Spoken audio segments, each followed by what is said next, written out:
All right, ladies and gentlemen, we are here for race number 7, a crown jewel race. It is the infamous Le Mans. I'm here with the one and only Robert Church. How you doing today? Yeah, I'm good, man. Besides you saying that way, it sounds kind of weird, but yeah, I'm here, doing good. Ready to kick off this crown jewel race. Yes, there we go. I sorry folks, we had a little SDK hiccup there to begin with, and I've been playing with settings, getting all the settings back up and right, all that fun jazz, blah blah blah, and always behind the ball it seems like. Let's bring up track info. All right, Le Mans. About the info, it's 24-hour Le Mans. It's French. It's an endurance-focused sports car race held annually near Le Mans, France, etc., etc., etc. Everybody needs to know. I don't think any introduction needs made. 72 degrees, 55% humidity, partly cloudy, 7-mile-an-hour wind. And we are about to go racing at this long 8.5-mile track. Yeah, for sure. Your starting lineup's going to be like this: Thaddeus Marshall on the pole, with Steven Salas second and Chris Burrs third. Those are all GTP cars. David Steiner will be fourth, with Kobe Hartung, Michael Caffrey, and Tyler Hammond. Let's see. Ninth place will be Philip Caffrey. 10th will be Mark Retchen. 11th will be Nathan Biggert. 12th is Wesley Straight, Peyton Sweet, and Michael Strickland. I got it different. I'm probably I might be a position off when I was going down through that. But it looks like Peyton Sweet and Michael Strickland didn't qualify in the GTP cars, so watching them coming up the back. That's a little bit my fault. I had Riker down there working with me. Nathan Biggert as well didn't qualify, along with Wesley Straight, but everybody else qualified. Go greens. As you can see, the GTPs up here. There's only 4 of them. Only 4 of them tonight. All field. Missing. Yeah, James Pierce. We're missing him again in the GTP. Trying to think of others. I think everybody else is pretty much here. He's probably busy. Yeah. Yeah, so you said we're in France. Pretty cool. Pretty well known. I'd say race. I wouldn't say so much. I mean track. It's Le Mans. In the town Le Mans, France. Is the name. We're going green. Boys are going take off like rockets. Oh no, in the back, he's having issues. Steiner, let's go back and take a look. What happened on the start here?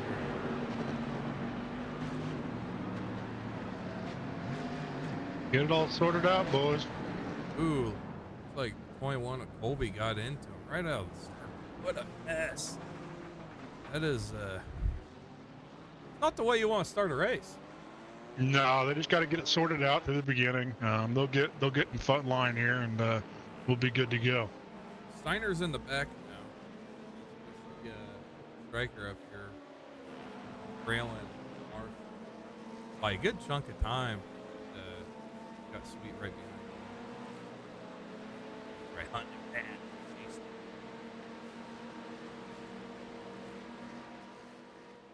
Got Krisher Bears back there too. Not sure what happened to him. I think he might have been involved in that or something because he started third. Well, it was back with the GT3s where it happened. David Steiner was leading the field, and Colby just got to the rear end of it. Mark Retchen's going to be your GT3 leader right now, followed by Nathan Biggert. Big Art. What about that? Yeah, they're getting all single filed now. There's Colby. Colby's back up to third in his class after that little mishap.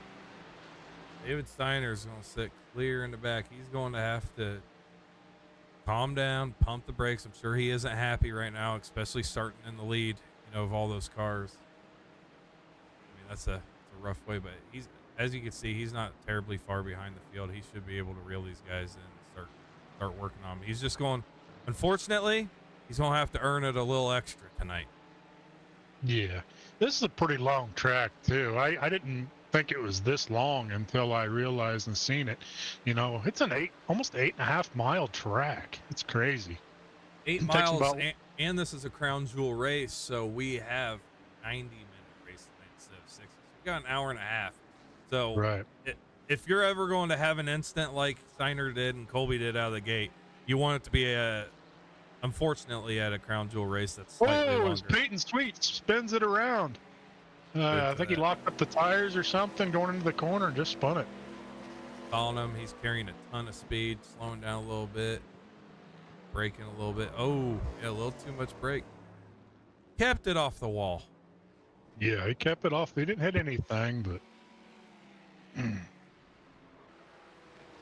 Tyler Hammond up here. Oh, looks like Michael Caffrey spun out right in front of him.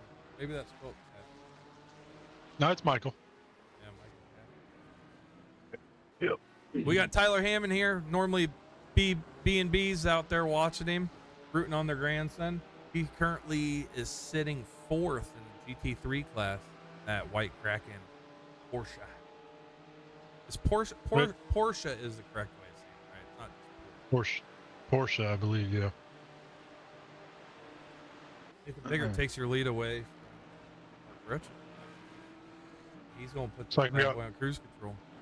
Got Wesley Strait and David Steiner going at it side by side. That.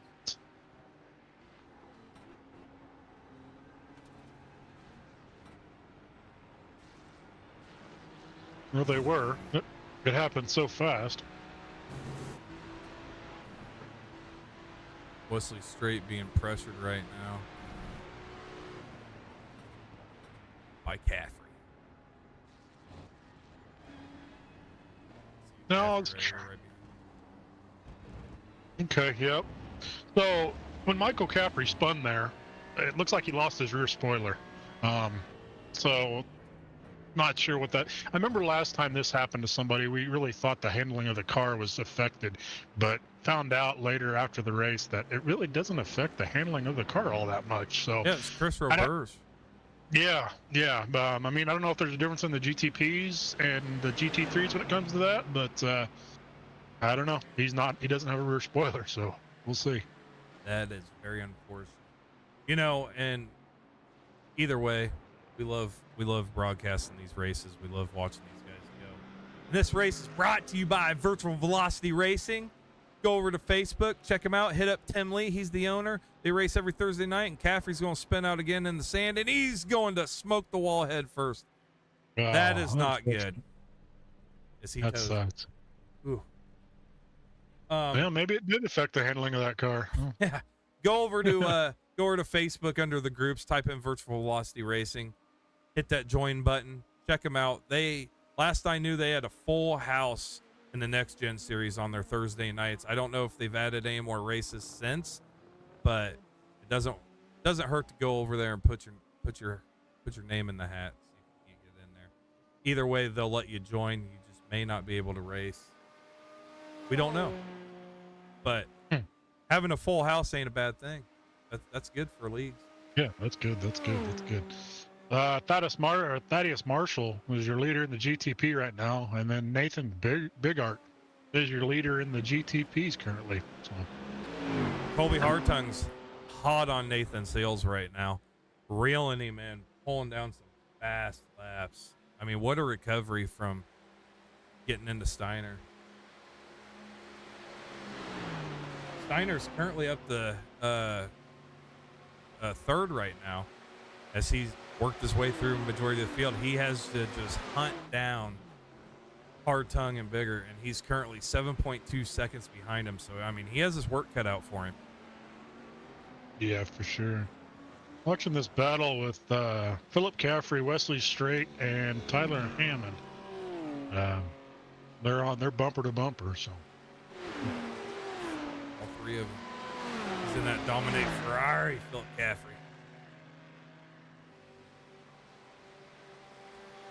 The first race run here was in 1923. It's a long time ago. Yeah, man. What was France doing in 1923? I don't know. They were racing. I can tell you that much. Yeah, yeah. The funny thing about it is this is another track too that during World War II, they stopped racing and they used the track area and the track itself for the war efforts. So it's another one of them tracks that just to like fund it. Yeah, they used it for like a base and an area to store stuff and for the war. Really, that's interesting. Yep. And then the first race after the war, took place in 1949. So they started running again in 1949 after the war. These three are going at it. Hammond is trying to keep his position. He has Philip Caffrey hot on his heels, trying to shake him into a mistake. Yeah, I seen Tyler Hammond earlier. Just kind of let some guys go. He's just trying to keep her clean and everything, and not really push it too hard for positions right now, as they got a long race ahead of them.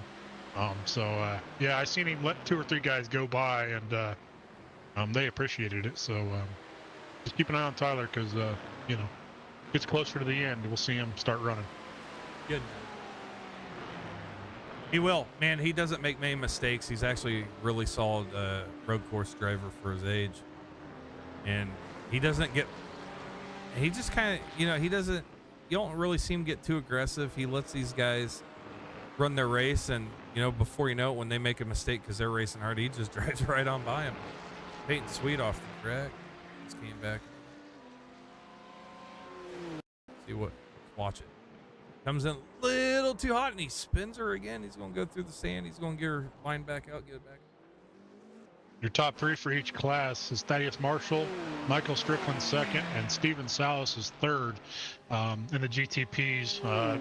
Your leading GT3 driver is Nathan Bigart, Kobe Hartung second, and David Steiner is third. That's what I've got. I thought they had a fast repair.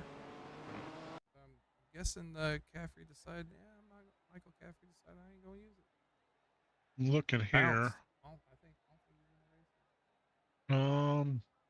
They do have a fast repair.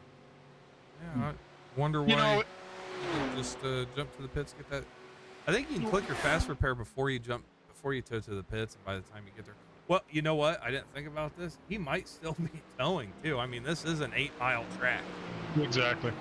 And and also, I mean, you know how it goes. If you get in a crash and you tear the car up, you're not real happy. Very discouraging. And maybe he's just like, I'm taking it home, taking it to the trailer. So, who knows? Maybe we'll see him back out there, but after he gets that off the tow truck. That hurts. Hurts my feelers. Yeah. It was good to see both Caffreys out there running today. You know what? They got the same paint job, same sponsor, same everything. The only difference is their car manufacturers. One's in a Ferrari, one's in a Mercedes. Isn't that peculiar? Yeah, it's pretty cool. Some of the nicest guys you can meet is the Caffrey boys. Oh, yeah. Love them both. Good guys. You can't not like an Australian. No. You either love them or you hate them. Fun fact, they have, before they race here at Le Mans, they do a Le Mans anthem, kind of like your national anthem, but it's actually called the Le Mans anthem. I don't know if it's like the France anthem or if it's like a designed race Le Mans anthem. So That's pretty cool. Another thing, another fun fact is, back in the day, they used to, see here, until 1969, so, I mean, long time ago. I mean, you think 1969 and you think, man, that's not too far. That wasn't too long ago, but man, it's 2024 now. But the race started with a unique Le Mans style start where the drivers would run across the track to their parked cars before starting the engines. So it just kind of a thrilling and a chaotic start. They would run to their cars and get in and start them and take off. That kind of deal. It's kind of cool. You know, if you watch the Carroll Shelby movie, they actually did that in that movie. It's funny that you said that, Ryan, because the movie Ford vs. Ferrari, yep, I believe, was at this track. It was in the Hollywood movie. Yeah. So it was the actual track there. It was the actual track. Yep. Ford vs. Ferrari. I'm trying to think if there was another movie that did that. There was another one too, I believe, an older one.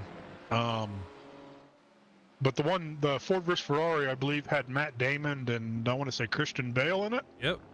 It's a good movie. Have you seen it?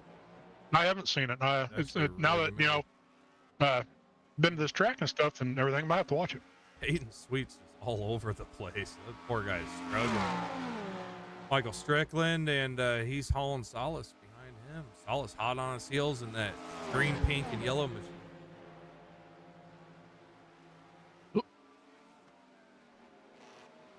It's crazy how much speed those guys can bring. Oh, Stryker locks him up for the corner. Keeps it going. What a I love it when I'm on these drivers and we get to catch it in real time. It is cool. I was on Caffrey when he spun it out there that first time. Or not Caffrey, Peyton Sweet. Yes, Strickland.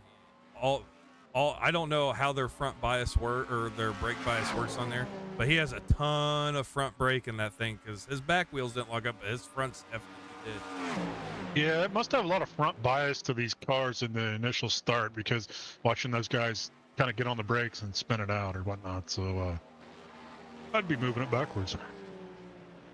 Go on board. Oh, I heard Thaddeus Marshall. I heard Peyton Sweet spin out and crash. Let's go back and see what happened here. I heard the brakes lock up. Your fourth running GT. Oh, he destroyed that GTP. Oh my gosh. I mean, smack that wall, son. Woo! That's going to leave a mark. Poor it's just terrible, man. It's terrible because, as long as this track is and the tow and everything, man, just to get that fast repair. Oh, Stryker's going to lose it in the car.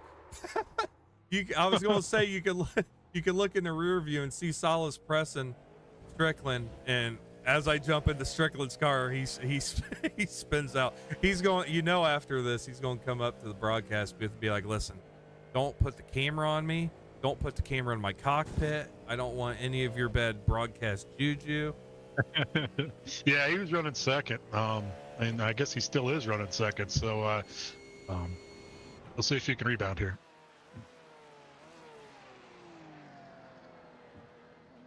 Old David Steiner still sitting in third in that. GT3. Yep. I've been watching Nathan Bigart and Colby here. Colby will catch him, and then Nate will pull on him a little bit. He'll catch him, then he'll pull on him a little bit. So little game of cat and mouse. Yeah. I wonder what will happen if Steiner catches up to Colby because he is reeling him in. He was 7.2 seconds. He's 6.7 now. Oh, who do we got coming out of the Peyton Sweet coming out of the pits? Yep. Got her.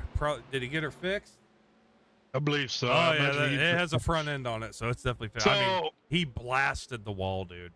Yeah, so that just tells me right there that as fast as it took him to get to pits and to get that fixed, Michael Caffrey just said, I'm taking it to the trailer. So that's unfortunate for Caffrey. Yeah, when you start off your race like that, you're like, what's the point? He put a lot of practice in, man, and everything, and for that to happen so soon and early in the race, it's just, man, it just make you want to choke a seal. You know what I mean? Choke a seal. How would one even do that? I think those things bite. I'm on board with Colby Hartung right now as he chases down your leader for the GT3s. Your leader, Thaddeus Marshall, just went around and lapped Wesley Strait, I believe. I mean, we knew it was going to be a matter of time before these GTPs get around the track and start lapping the GT3s. Oh, yep. That's okay, though. It's all right. It's okay. Keep an eye on Colby and Nathan Bigart. Colby's back on his bumper again. Oh, we're in this car? Okay, cool.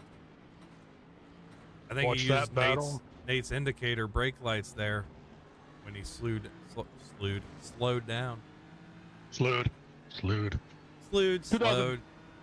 Fun fact, 2019 was the biggest entry ever here at Le Mans. How many cars? 62 teams, 186 drivers. Holy smokes. For one race. That's crazy. That is. Oh, what is it? I wonder what it is in like modern days. Surely they limit it, right? Like you kind of have to qualify your way in, I'm assuming. I'm not for sure, man. I mean, this was only in 2019, so it's only been 5 years. Yeah, so, I mean, in this 24-hour Le Mans, I mean, it's kind of like your Daytona, 24 hours at Daytona. It's a big, well-known race that people want to get into. So, I'm kind of curious to see when this is actually taking place. We'll see. We'll see if we can find it. I mean, I would love to race this track, but for 8 miles, it'd probably take me 2 hours to make a lap. Me too. I wouldn't know what to do. I'd be like, oh, we're going too fast. Let's see here. When is it? You see David Steiner back there, trying to reel in the gap. He's at 8.3 now. I mean, he fell off a little bit, ganged a little bit, fell off a little bit, ganged a little bit. He's going to have to work a little strategy in the pit area, I think, just to get back up there and run with these guys. Or these two are going to run too hard and they're both going to wreck, or they're going to slow down. Something's going to happen. I think Steiner's in a good position. If you guys out there want to catch this race when they race it for real, the 24 hours of Le Mans, it's June 12th to the 16th. So it's 72 days, 13 hours, and 1 minute away. For the 24-hour, right? Yep. I mean, is that all they do here anymore? Is just the 24-hour? I don't think so, because like I said, June 12th to the 16th. So it's 4 days of some sort of racing. I know they got the 24 in there, but then I think they'll have other racing too. I'd imagine. I'm not. I mean, you have to watch to find out. I mean, it's such a worldwide huge event. Yeah, obviously you're going to take up a week even just to hype it up a little more, I would assume. Absolutely. Teams to go out and practice. And, Rolex. All that fun stuff. Yep. 72 days away. I don't know. Maybe they do like weekly racing here. I don't know if they do. Ooh. Colby's going to get inside your leader here. They're going to drag race down the stretch here. Is that the inside or is that the outside? We'll find out here in a second. Definitely the inside of this long corner here. Well, there you go. Hey, speaking of long corner or straightaway, another fun fact, it's an iconic, the straightaway of the Mulsanne straight, Mulsanne, that long straightaway on here is one of the most famous sections of the circuit. It's a long stretch where they hit up to speeds of 211 miles an hour. Now, I'm not for sure if 211 miles an hour is for the GTPs or GT3s, but if I had to guess, I'd say GTPs. Those GT3s even get up to 200 mile an hour? I bet you some of them do. I mean, dude, there's Ferraris out there. That is true. I bet you these prototypes, they have about I think 50 to 100 more horsepower. So I mean, they could probably hit speeds at 230, 250. Right. Yep. Okay. Yeah. Probably GT3s then. Yep. Yep. So that straightaway is pretty iconic, and they call it I want to say Mulsanne Straight. I'm not even going to try pronouncing it. That's your job. That's why I bring you I'll on tell you, here, so you could sound dumb, not me. I looked at the corners here before we started racing, and they're actually pretty English corners. So let's look here. Let's name off some corners. I think you have to just put the French accent in there, like the Mans. Well, that ain't gonna happen. But yeah, because if it was us, it looks like a Lee man. So like Tree Road Corner, or the Mulsanne Straight, or the chicanes. Mulsanne. Mulsanne. Mulsanne. Mulsanne.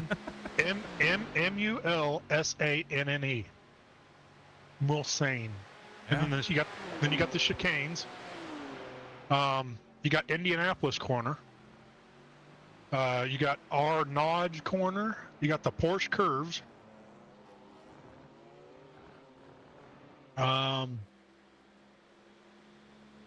Colby Hartung is going to be under fire of David Steiner here very soon for that second place position. He is coming. We're going to have to keep a close eye on that.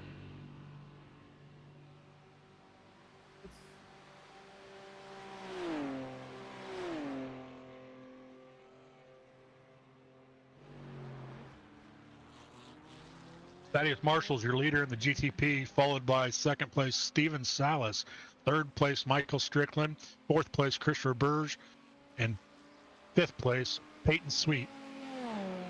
What'd you say those top speeds were? On that straightaway, they said they get up to 211 miles an hour.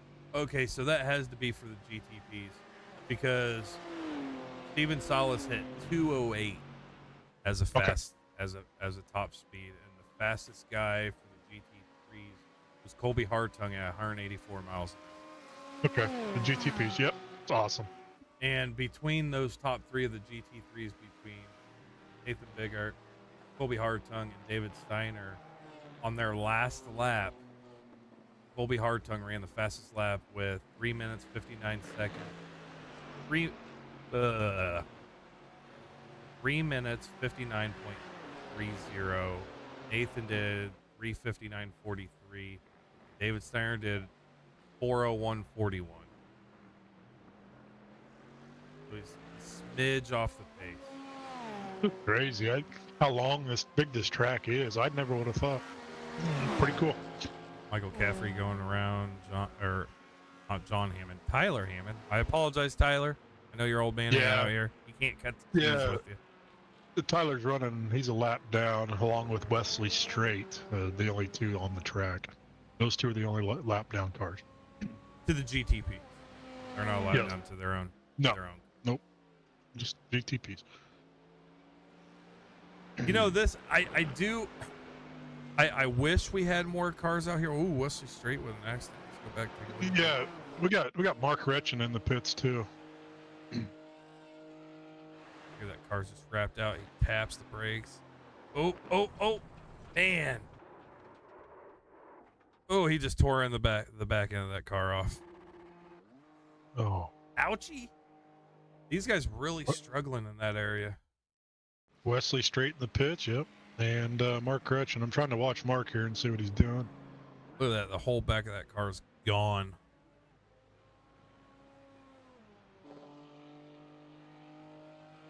I think they'd use their fast repair.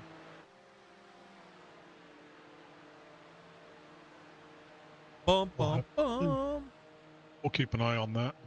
Yeah, here comes Wesley Straight pulling out. Back on track. Or no, my bad. Mark Retchen pulling out. Probably had to get some fresh rubbers. Yeah, I think we're going to have to...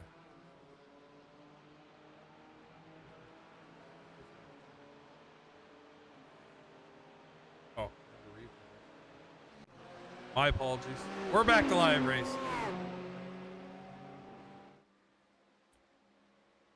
Ooh, got a three-way battle here. Thaddeus Marshall Wow, he cut right in front of him really quick. He did. He did.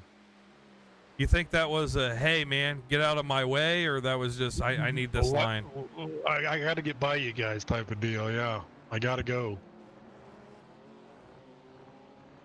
And that's David Steiner back behind Colby Hartung. He's right up to the bumper of him now. Colby's going to have to start pushing that car if he doesn't want that BMW to pass his BMW. It's been some good racing all season long so far between these GT3 class. David Steiner just ran the fastest lap out of the GT3s with a 3:58.90. Nice. Nice. Oh boy, it's coming. I mean, maybe some of that was the draft. I don't know. Well, you know what it is. It's where he's from. Driving pissed off. Where he's from. Australia. Those Australian boys. Yeah. No, David Steiner, he's always fast. He's he's fun to watch. He wants it. Old Colby and Nate Bigart just, or no, not Colby and Nate off in the off in the sand a little bit and back on track. You gotta utilize the whole track, man. Gotta do this right now. You might as well use the sand and slow down a little. Someone. Okay. Yeah. I just clicked on him right when he did it too. That's always fun. I'm telling you, dude, there's a broadcaster's curse. He is going to pit. I'm sure there's a lot of hotels around this track. There we go. You know, but I'm pretty sure there's not one single Hooters in France. But you never know. The France. In the France Hooters. Hey, Nathan Bigart is in the pits. Yep. Watched him pull in. You think it's about time for pit stops? Yeah. Yeah, I mean, been watching a couple of them come in, and Salas is in, Strickland's in, Bigart's in, Straight's in. What do you got? 8 laps on you? 8 laps? They're in. You got to remember it's 8 miles, so the pits are going to be a little more than they're probably used to. Yep. So we can expect Colby Hartung and David Steiner probably to come in here soon. Yeah, those are your 1-2 cars in the GT3 class, Kobe and David.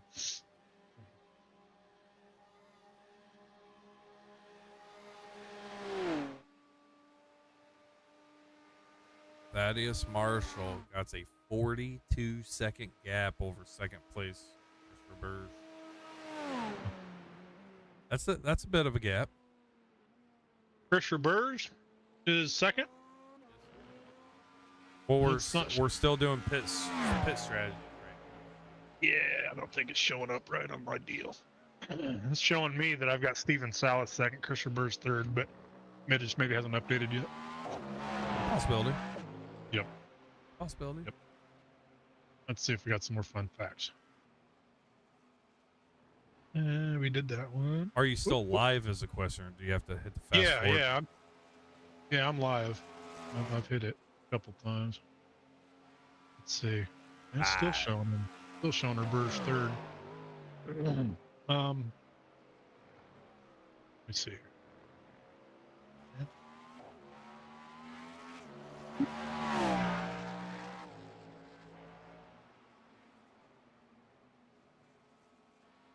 And those GTP cars are so, aren't they?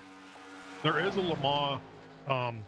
It's funny because a lot of these road races, it seems like they've always got a museum, a racing museum dedicated to that track and the cars that run there. Ever since I've been researching these different tracks, it's kind of cool. So yes, there is a Le Mans museum there. Done this one. So looking at the times here, Thaddeus Marshall has a 3:29.01, fastest lap of Peyton Sweet ran the second fastest lap of the race. 3:21.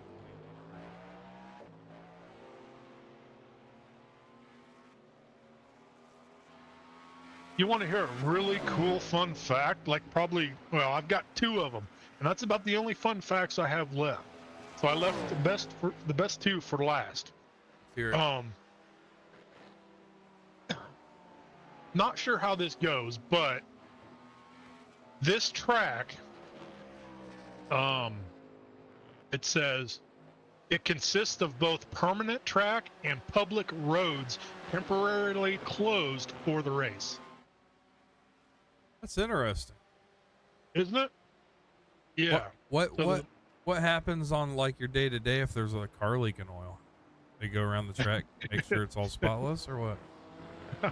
Not for sure, man. But I thought that was cool. They closed off the public roads temporarily for the race, and I mean, there's of course permanent track parts. Well, what part of the track is road or public highway or whatever? I'm guessing it's the one I'm looking at with Tyler Hammond here. I'm not sure, but Oh yeah, they got turns and whatnot. So yeah, that's probably probably a good assessment. Yep. Back behind him, Nathan Biggert railing him. I don't think Tyler's pitted yet though.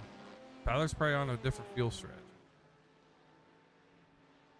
And this race is going to go into slight darkness. That's why you can see their headlights on.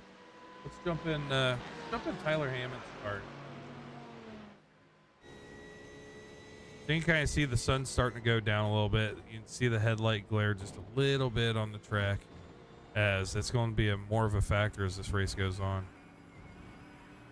Got Kobe Hartung side by side with David Steiner right now. That would be for the lead in the GT3 class.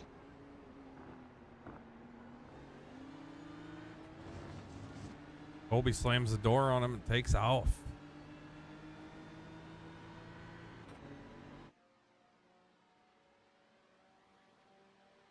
He did too. He slammed that door. Thaddeus Marshall just turned the fastest lap of the race at a 3:28.60.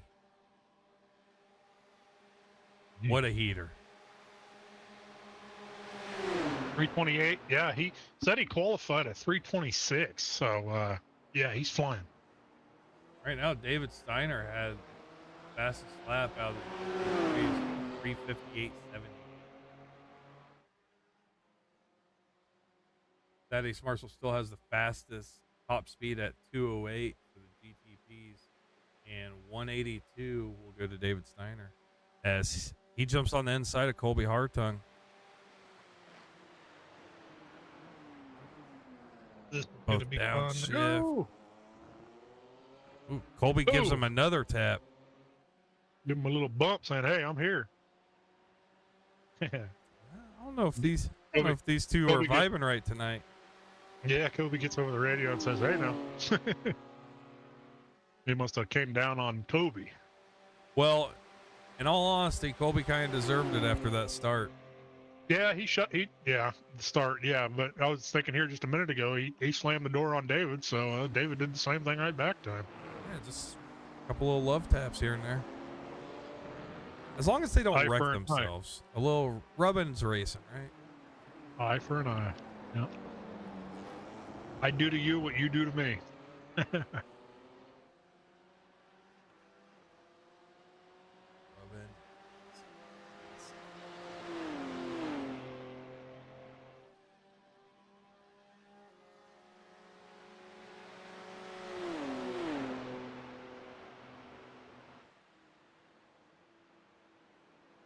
Oh, there goes Colby.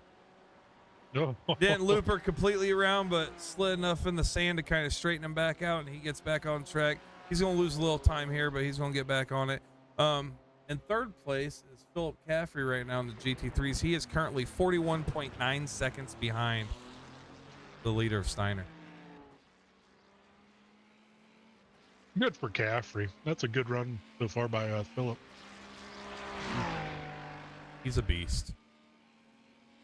He's from Australia.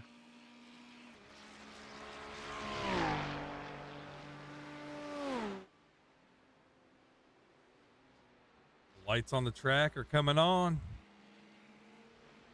So cool to watch them race with these headlights on. Oh, a striker goes off track. I just He seen goes that pop straight. up. Take a same place Colby just did too. Tires Straighten getting her back. hot or not for sure. Well, I mean, we are going to have a temperature difference in the track. Mhm. I mean, 69 degrees. Yeah, it looks like it's going to go down another degree too. About 4 minutes.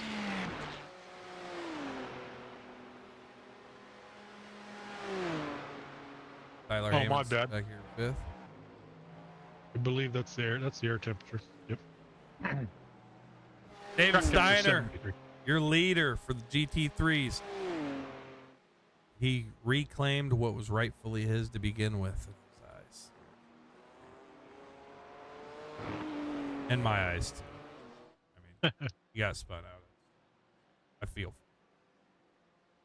Yeah, it's part of these road races. They just got to get stuff sorted out and get in line. You know, Pretty we're sitting in his car, and where he's at right now is just trees, and it's kind of pretty, man. I'd probably fall asleep racing this race. Me too. With all the scenery around, you know. I'd forget where I was. I do know they say that it's common here that for whatever reason, maybe it's the time of year that they decide to race here. At nighttime, it likes to rain on them. I would assume racing in the rain's hard enough the way it is, especially doing it at night. Yeah, that's what I was going to say. It'd be crazy. I mean, you think it's hard to race in the rain when it's daylight, let alone when it's night.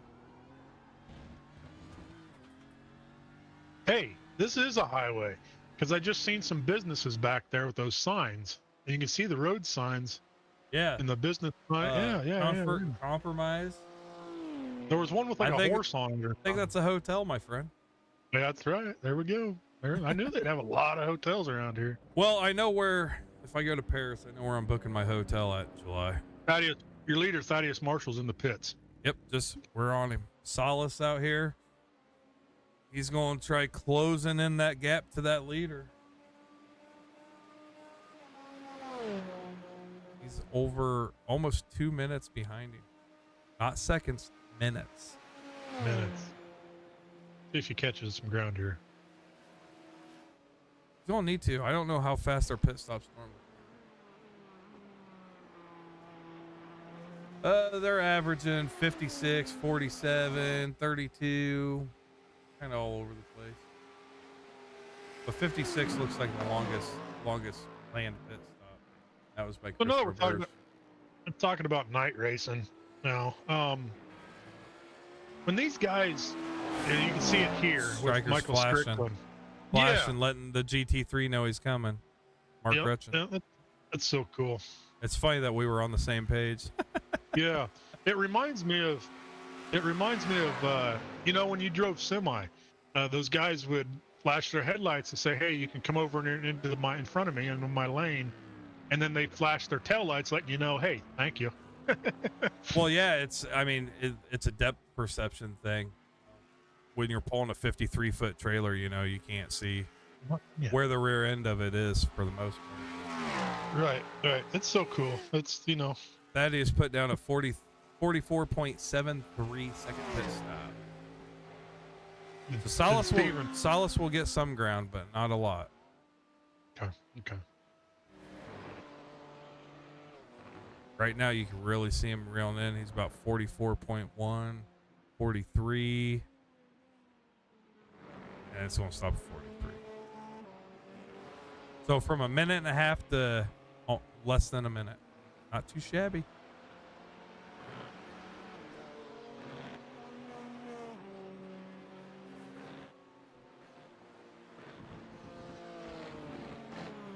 I'll be right back. I'm going to run to the restroom. Yeah, we'll take a quick break, folks. We'll let the race keep going on. You enjoy it. We're going to take a quick water break, and he's going to go to the bathroom, and we'll be right back.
All right, we're back, folks. You can tell it's getting dark. Getting dark for these guys. Getting real dark.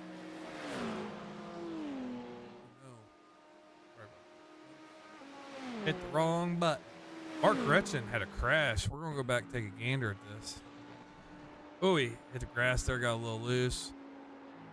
He's gonna slide forward. He's trying to correct it. Ooh, you can see. Let's go. I want to go back a little bit so everybody can see. Back. Stop it here. We're gonna change cameras real quick to rear. So your top three in GT3s: David Steiner, Kobe Hartung second, and Philip Caffrey third. Your top three in GTP is Thaddeus Marshall, Steven Salas, and Peyton Sweet, I believe. All right, back to this wretched wreck. Now, if you watch the front tires, you could see him trying to correct the slide that he ends up falling into.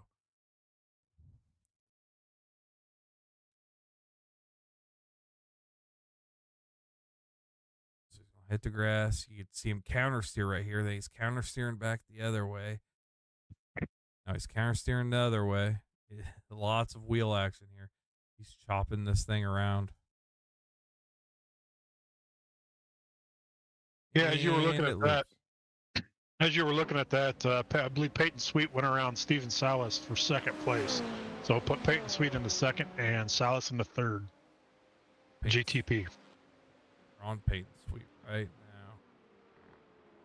And it's even hard. You know what's really cool about these GTPs is the numbers illuminated on the side of their cars. Yeah, and I was told, I was always curious what those meant, and I believe it's their position. Oh yeah, he's in second place, and yeah, hey, that is sweet. I never noticed that. So you can see it. So the guy, behind you, you can look in your mirror and be like, oh, there's third or whatnot, or yep. Yeah, we'll go back to Solace here.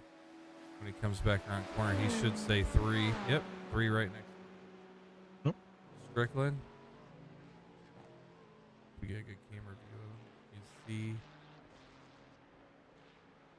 he's in 5th. He's flashing bigger, saying, "Get out of my way, Chief. Big Daddy's coming. I got a head of steam." He's flashing the crap out of Bigger. Buddy, I'm here. Got to get out of my way. Oh, and the number. Okay, so in the GT3s, the numbers illuminate in their windshield. They're B post. Their B post on the right side of the windshield lights up all LED colored looking. How cool! That is pretty that, cool. Dude? Yeah, I was just looking at Caffrey's here, Philip Caffrey's, and I was like, "What is that? That's cool." We should jump. Let's jump in. We're not gonna jump in right here. We'll jump in with hard time. Jump in hard time. See what his view looks like. This is what Colby's seeing right now. I'd be having my brights on. Yeah.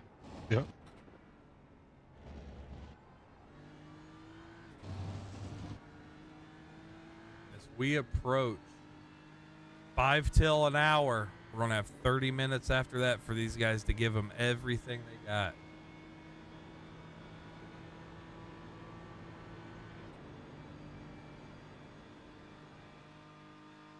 I do like how here in Chop Shop, we're switching the road up. We're doing a little rain. We're doing a little daytime racing. We're doing a little nighttime racing. I think it just makes for a better show overall. Yeah, for sure. Change it up. Oh, it's retching, spins it around. Correct. See what happened to Wretched.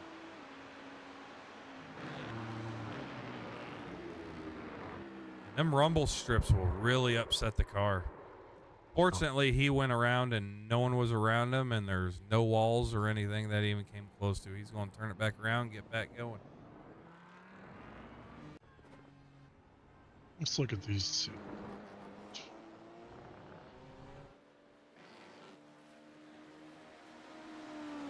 Board was sweet.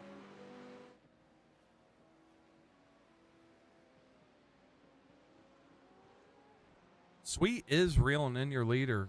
When the leader came back, when the Deus Marshall came back out, he was 43 seconds. Sweet is only 41 seconds back. About to be 42. Gary? A second is a second, man. Every second adds up. You know, every car's different with those lights and stuff too. If you look at Nathan Bigart's, he's got on both sides of the car, all through the top, all the way to the back to the front. That's cool. Oh yeah. Let's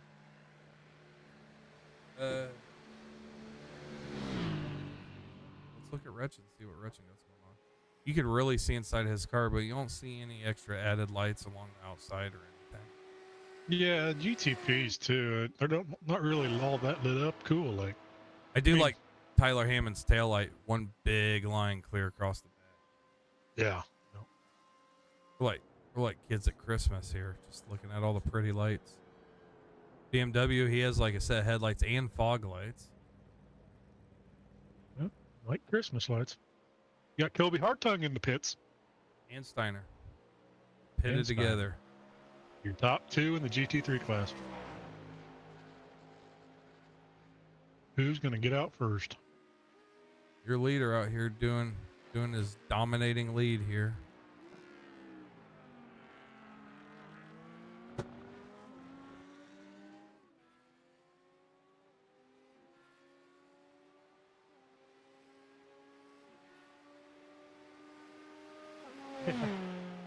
Big art car. Yeah, it's just cool.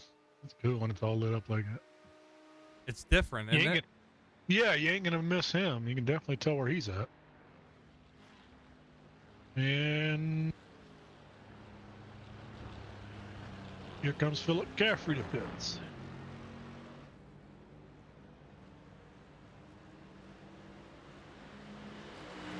David Steiner's out. Kobe Hartung's still in pits.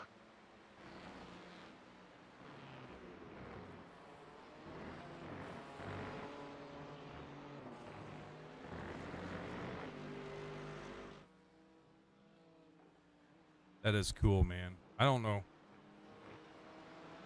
I'm kind of a Mercedes fan. Yeah, for sure. That's cool. Definitely a Mercedes show. Here's a question. Do you think Nate? I don't know. Not real for sure. Let's see. You're watching Peyton Sweet come up on Tyler Hammond here. Did he flash him? No. Give him the little bright light, Sweet. Nope. Sweet's like, I'm goes. just going around it. Oh, there's a flash. There we go. 30 minutes left.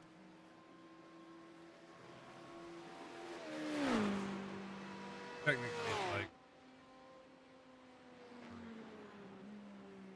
Thaddeus Marshall leading with Peyton Sweet second and Steven Salas third. Kirscher Bears first and fourth. And Michael Strickland is fifth. wrong.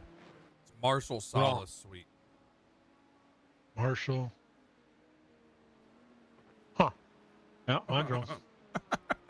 Thought there was something.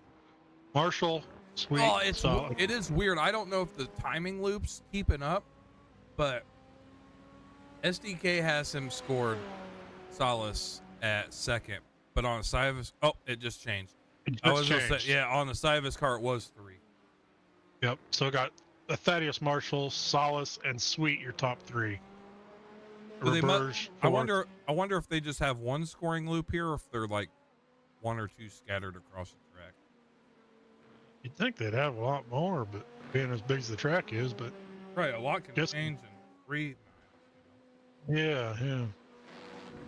Anyway, David Steiner, I believe, leading your GT3s with Kobe second and Big Art third, followed by Philip Caffrey, Mark Retchen, Tyler Hammond, and Wesley Straits and Michael Caffrey are off track.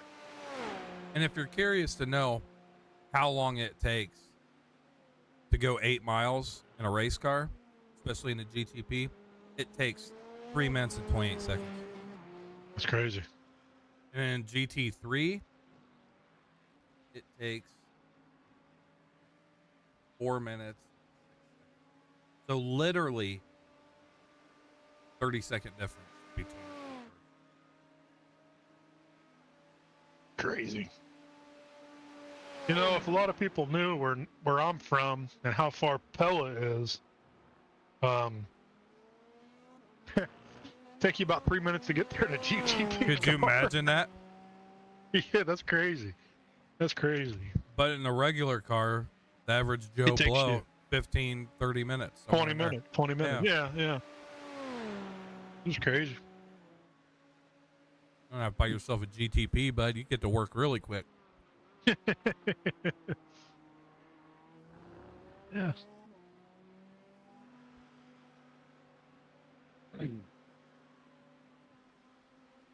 This is going to make for an interesting broadcast. It being so dark out. Yeah. It's tough to see them.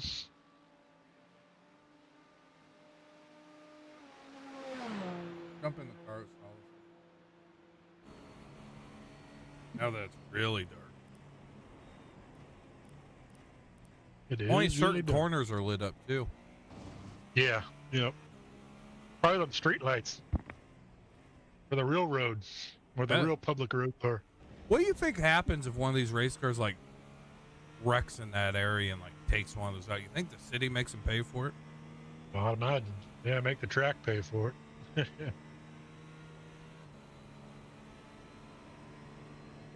Kind of cool. Kind of cool how some of it's public roads and some of it's actual track.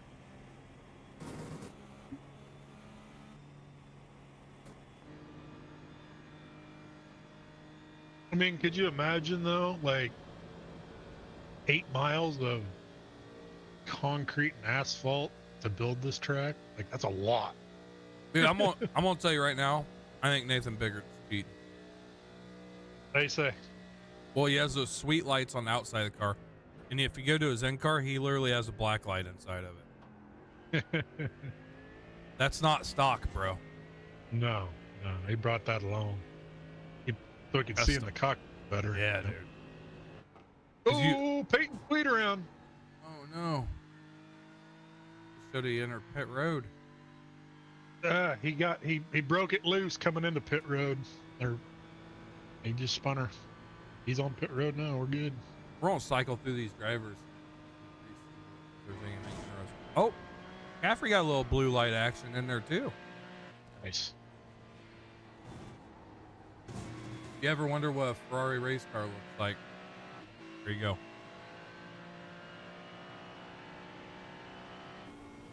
Mark Gretchen got a little black light and a carbon fiber. Pretty sweet setup. The Porsche. Oh, it looks like. Oh, the Porsche. Dude, the Porsche legitimately has black lights in it. You can see it in the cockpit. Let me go. Let me see if I can find it.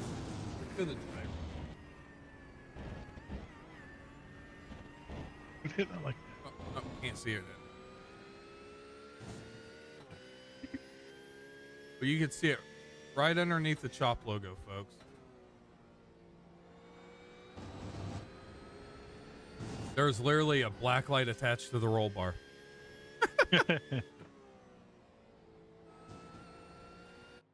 What if you here's the next thing. You know, like Dale Jr. runs those skeleton gloves. Right. If you have a black light in there and that skeleton pattern's just like glowing, it'd be hard to pay attention to the race. You'd be like, look how cool my gloves look. They glow in the dark. Oh yeah. Got a little blue in there. Solace does. Reverse does. They all have some sort of black light. I guess that's pretty standard.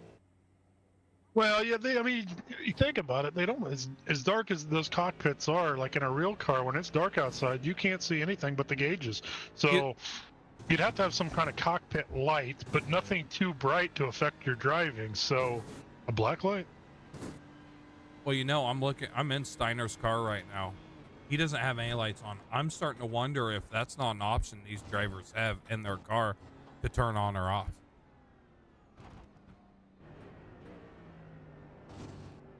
Because in iRacing, this is what the driver sees. This view in the cockpit is how iRacing is. You can't go on your hood or the rear chase camera or anything like that when you race. You're in the cockpit. Right. Yep. Yep. As looks like Thaddeus Marshall's back in the pits again. Your leader for GTP. Stop time. Must be.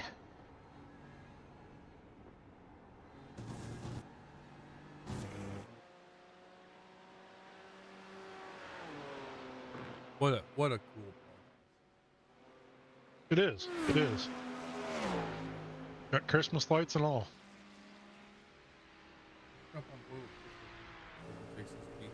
Oh, that I missed it by like a split second. That's how fast these cars are, folks. They just Striker came off track. See what happened to old Striker. That same corner, man. That same corner gets them every time. Striker needs brighter headlights.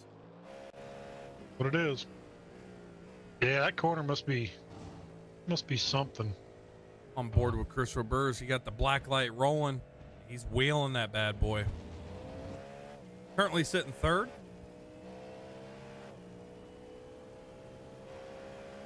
Second. Yeah, yours definitely updates faster than none. He's running up on Philip Caffrey, right? Yeah, I still got him third.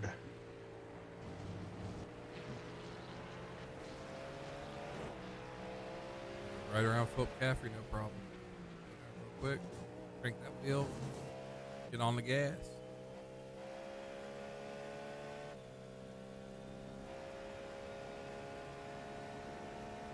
Marshall still retains the lead.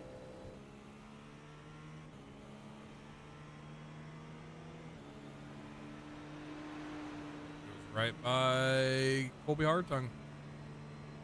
That's how fast these cars are. And you could just see Colby's tail or headlights float away in the distance. The rearview mirror there in the top right. Yeah.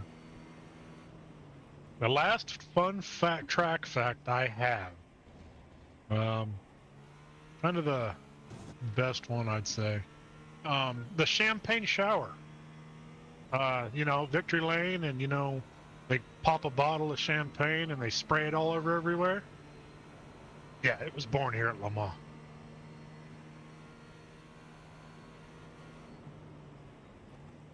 You know what year? 2019. 1697. What? Yeah, that's what it says.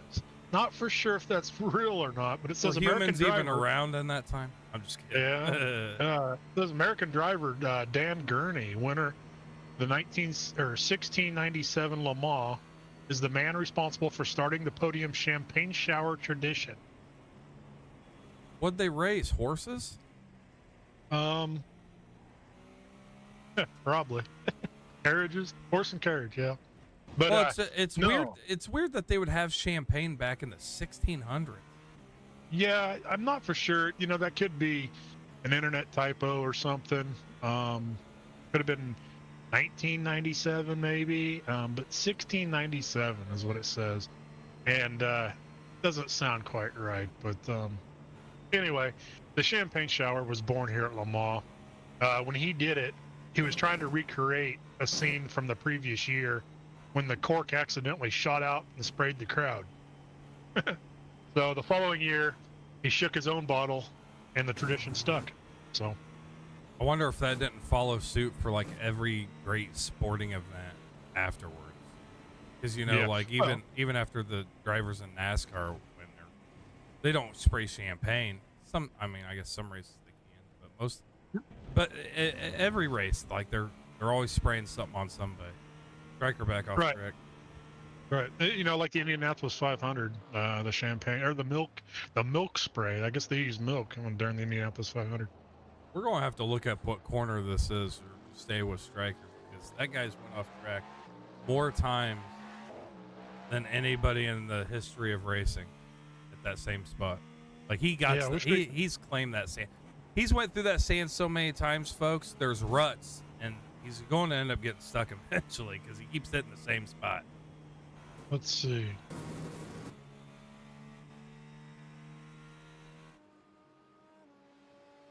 You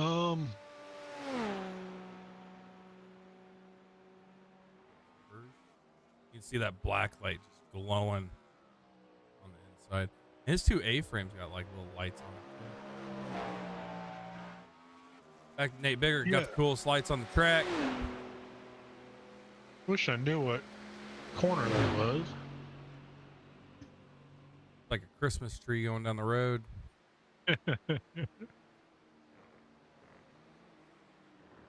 So cool.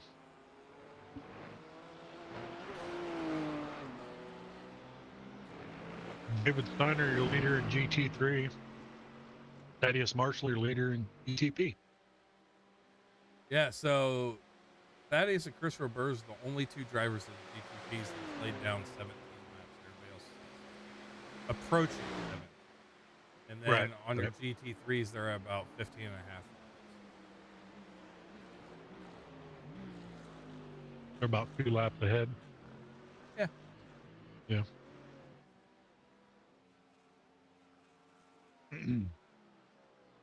What do we got for sponsors besides Tim Lee and Virtual Velocity Racing? Oh, just our typical sponsors. We can give them a shout out. Everybody's good to us. We never forget you guys. We're grateful for everything everybody does. That's C2 Gaming, My Three Sons, Track Racer, the Bala Status Boys, Speedy Trophies. They do our truck series on Tuesdays. Admin Box, Geomax. Geomax is also our sponsor for our Monday League for Dirt, which you run, Church. Virtual Velocity Racing, they're our sponsor for Wednesday nights for our road series. MCI Graphics is our sponsor for Sunday nights and our super lates. Stay Tuned Sports. And Chopping It Up podcast brought to you by yours truly. I sponsor the Friday Night League of the Next Gen series. Thank you, everybody. The Eagle. Hit the Eagle. Oh, you don't have him. Okay. I don't have the Eagle. Make Striker do that when he edits. Speaking of Dirt Mondays, we need to get you on that Dirt again. I know. Man, it's like the one day I get any little break because I'm always doing stuff. It seems like broadcasting with Jason. We're at Signature. Speaking of which, Signature Esports, not necessarily a sponsor, but he is all at the same time. It's weird. He's like family, so it's weird even saying he's a sponsor because he's so much more than that to us. And he broadcasts majority of our races. Yeah, he's always a part of it, some way, shape, or form. Regardless. James Pierce just posted in the road chat.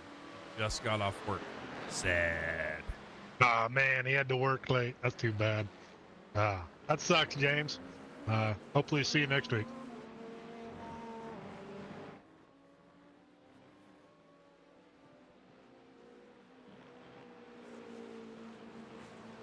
He could probably afford to miss a couple races, you think, and still be able to be okay on points? Dude's bad. Is this the second or third crown jewel for the road? let me go look at the schedule. I will let you. Yeah. I want to say second. I want to say it's the second. Yep, Daytona was the first crown. This is the second, and our last crown will be Nürburgring. No. Oh yeah. I know. And from what I've been told, Nürburgring is one of, if not the hardest road track. Yeah, for sure. It's a big track. I know. Last weekend or something, Michael Strickland and Tyler Hammond ran a 4-hour at Nürburgring. I believe they finished. I want to say they finished top 5. They finished 5th, maybe. Hey man. So good effort between those two. Tyler Hammond, dude. I was there when they were qualifying, and Tyler Hammond, if I remember right, qualified like 3rd or 4th.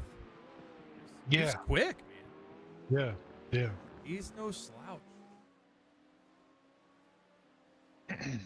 I know him and Stryker is going to do another one this weekend. And I think Stryker may be going out of town. And if he does, Nathan Biggert's going to fill in. And either way, Tyler's going to run it. He just needs a partner. And I know it's going to be one of those two. Oh, yeah. I mean, that's just giving Tyler practice when it's not Wednesday. So even more better for him. Yeah, let's just make him faster so he can beat us all. Why not? Right. Yeah. That kid can wheel a car, that's for sure.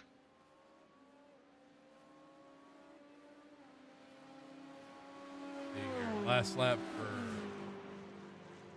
Thaddeus Marshall is 3:29.99. He's still laying down heaters.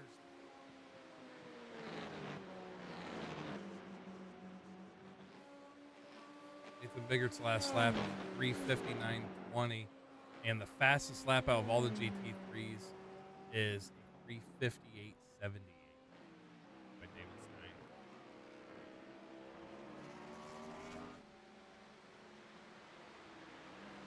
Let's see.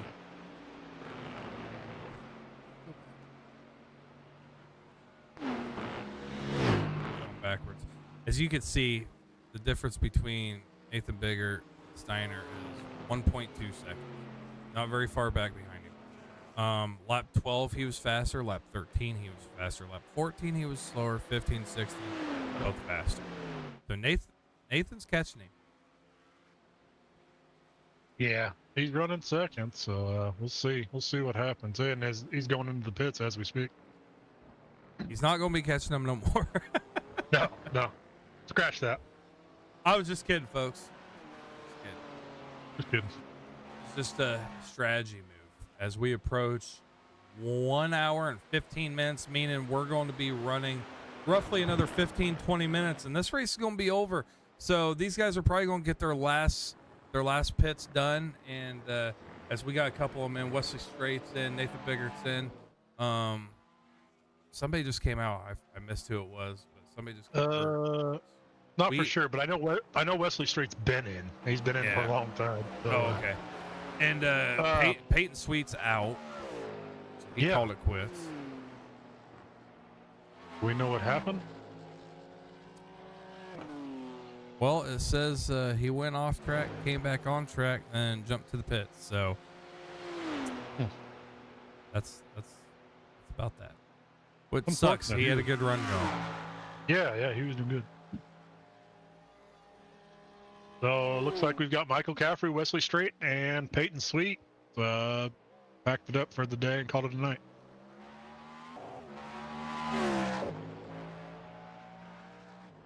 Oh, well. As Michael Strickland's coming in the pits. Oh, yeah, last one. Pit stops. Mm-hmm. Keep it on the exciting part of it. You can see these in cars. Looks good. Hey, thanks, Sig. Jason Orr at Signature Esports. Always dropping in, making sure we're doing a bang-up job. It's good seeing you, brother. Yeah, make sure you go and give him Signature Esports a like, share, and follow on YouTube and what is it, Twitch, Facebook. Oh, he's everywhere. But do you know Yeah, what's new that he's doing? That's the question. How close I do you don't. pay attention? What he's doing now is he's going live on TikTok. He's Gotcha. on the old TikTok now, bud. And Now that you say something, I can remember. Yeah. yeah, I've watched a few of them. They're really sweet. He has I think he has a green screen because he got his mug up there. So if you're always curious of what this man looks like, because everybody knows what his voice is, it's an iconic voice.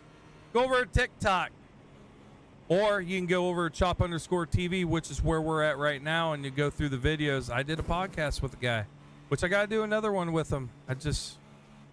Our time's got to line up. He's a busy guy. I'm a busy guy. You know, same old, same old. Same old, same old. You know, you're speaking about your podcasts and stuff. I watched the newest one you had with Alex Thompson's wife or girlfriend. Soon to be fiance or fiance, Yeah. soon to be wife. Yeah, no one expected that, did they? That was pretty good. That just opened it up, can of worms for getting everybody else's girlfriends and wives on there now. You know who the first person to mention coming on it next was? You know who I was gonna? You know who I told Stryker? I told him that we need Jerry's wife. That would be great. Stryker's wife wants to do it. Nice. So I'm just trying to find different topics to talk to her about that could pick a fight, so we can watch him get his butt whooped. Yeah, no, dude, that was really interesting and really cool. One night I sat here and watched the whole thing, and pretty cool, man. Pretty cool. Yeah, something new, something different, something fun. Yeah. Wait, you know what we need to do? Because I am in good with Jason over at Signature Esports. His wife plays a major role in what he does over at Signature Esports. And I don't think she's camera shy at all. We'll have to get her on there with him and just talk to them both at the exact same time on just how everything works. Right. Well, and from what I understand, she used to race in real life too. Oh yeah. Yep. And I guess he's always told her, like, hey, you ever want to get dirt going again, get you a car. It'd be really cool, man. It'd be really cool. Yeah, she'd definitely be one to get on.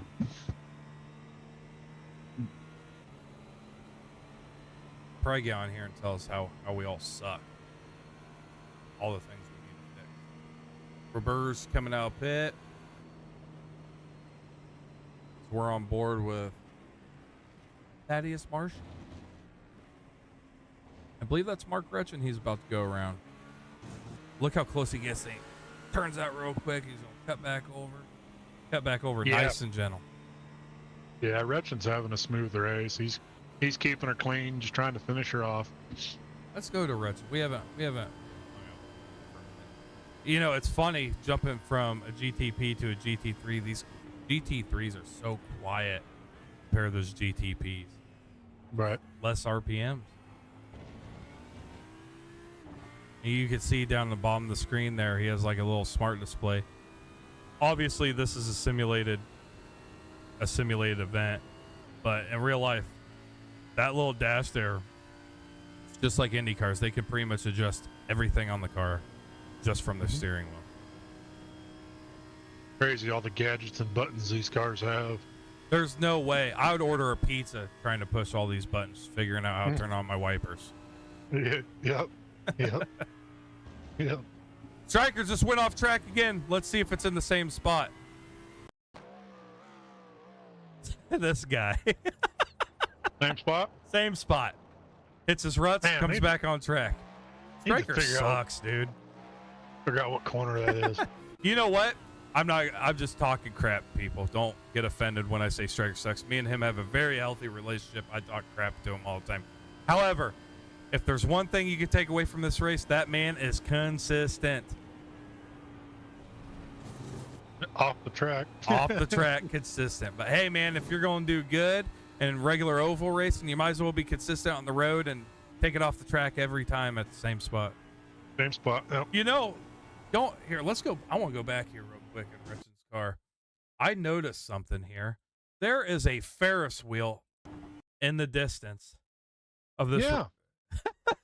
What? I mean, you got 8 miles of track. I mean, you probably got a whole town around here somewhere. Like, you could fit a town inside this track. I mean, It 8 looks- miles, man. Looks like a giant stack of French fries in one corner. Oh, Wretched's coming. Oh, went off the track. He's going to get back going. And here's the start finish line, folks. Look at the stands and look how big and built up it is. It's so gorgeous. Yeah, Le Mans is such a cool track. Such a huge event. Oh, that's what I'm saying. You said it's a 4-day event. Maybe there's racing in those 4 days. Maybe there isn't. But I can guarantee you there's a lot of tailgate. Oh, yeah, I'm sure there's a big party. I mean, you got your own fair. I mean, crazy. Oh! Ouch. Steven Salas right there. Just smacked the wall. He's okay. He's okay. There's a crane there if you need it, man. I mean, he's got that car cranked to the left and it ain't moving. Let's see how this car's going to drive now. Does he still have his fast repair? Not for sure. Ooh. You can see Colby Hartung just driving right around him. Does it turn? Oh, yeah, it turns. It turns right. I think he's scared to get on it. Oh, so you can see his wheel tilted to the left. That means he has front end damage. He probably been a toe link. That car's beat up. See how far he has to crank it over just to turn a smidge. And these cars are typically super responsive. So even like that slight motion there, you'd be cutting donuts. Man, that sucks. And we're about 7 minutes off. Yeah, he can't turn that car as he just runs into the wall again. We're about 7-10 minutes off the end of this race. Yeah, that thing is not turning left at all. He was running third too, wasn't he? He was running really good. I mean, theoretically, he's still running third. Michael Strickland's a lap down, but if he can't get this car fixed, Strickland's going to get that position back. There's that Ferris wheel. There's that Ferris wheel. That must be Ford Corner there. I know there was a corner called Ford Corner. That must have been it there when it has the big old Ford deal. Huh? Yeah, Steven Salas going to pull in the pits. He's going to get that thing working. See if he's got a fast repair. How quickly he comes out. David Steiner? Oh, Colby's taking the shortcut on that one. They cut that corner. Not sure if they all do that or just he took it a little fast. Getting close. No, he got loose. Gotcha. I clicked on him right when he was on the other side of the rumple strips. Nathan Bigger, 40.6 seconds behind your leader. I can't stop looking at Big Art's car. It's pretty. Caffrey sticking in there, sitting in fourth, minute and a half, or almost 2 minutes behind. Tyler Hammond, 2 minutes back, almost 3, but he's not giving up, sitting in fifth. And his car's still running like a dream, man. He may not win the race, but I can tell you what. He's going to finish it. He's going to finish it, and he's going to load that car up on the trailer himself. Ain't going to have to tow that thing in anywhere. So the top 3 for the GT3s, I've got David Steiner leading, Nathan Bigart second, and Colby third. Followed by Caffrey, Hammond, Retchen, Straight, Caffrey. Yep.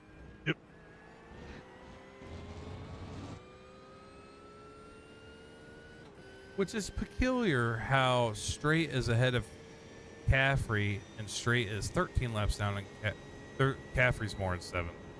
I don't know why. I've got Caffrey 20 laps down. I got Straight 15. So Caffrey's rounding them out. Yeah, he has to be just almost. That's weird that he's even 20 laps down because Steiner's about to turn 20 laps now. So right.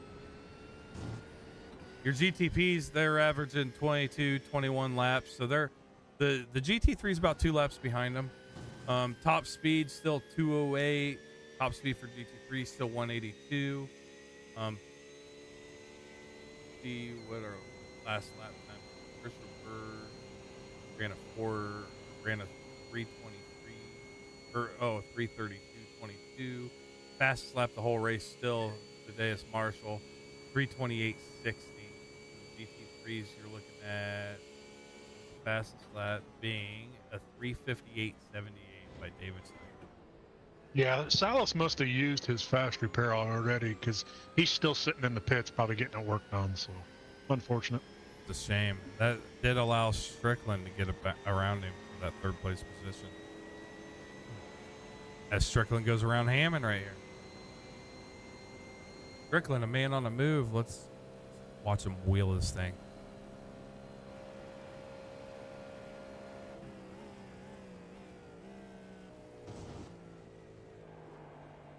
Here's his favorite corner. I'm glad that your thing's updating better than mine is, because it's still showing Strickland in fourth behind Salas. So,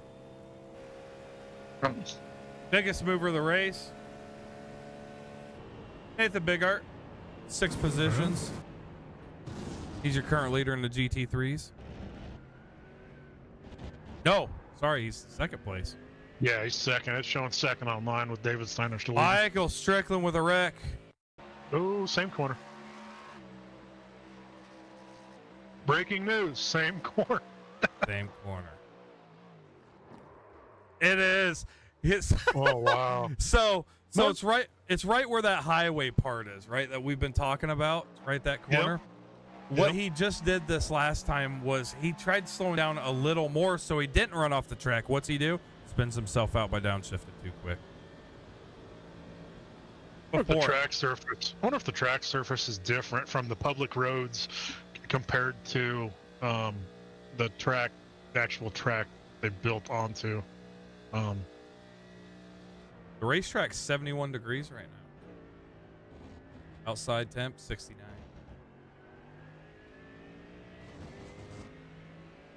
You'd think Mark the cooler Gretchen the was track, an accident. You'd think the cooler the track, the more grip they would have, but I don't know. Must be something about that corner.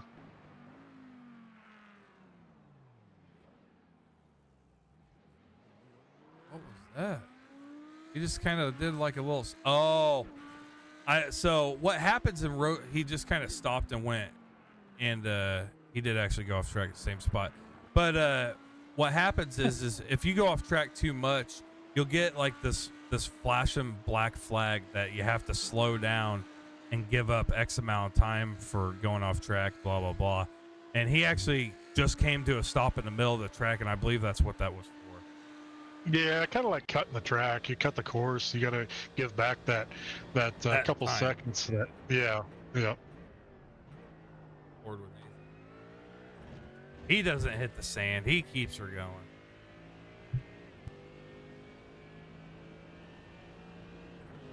So Thaddeus Marshall's running first, Chris Roberts second, Michael Strickland third, and Steven Salas is fourth for your GTPs. David Steiner first in GT3, followed by Nathan Bigart second, Bigart second, and Colby Hartung third. Followed by Philip Caffrey, Tyler Hammond, Mark Gretchen, and then you got Peyton Sweet, Wesley Strait, and Michael Caffrey out of the race. It's not an easy track, man. Especially in the dark. I love it though, man. I love that they're racing in the dark. You know what? To bring up another point. I was looking at the schedule here. On Hockenheimring. Hockenheimring.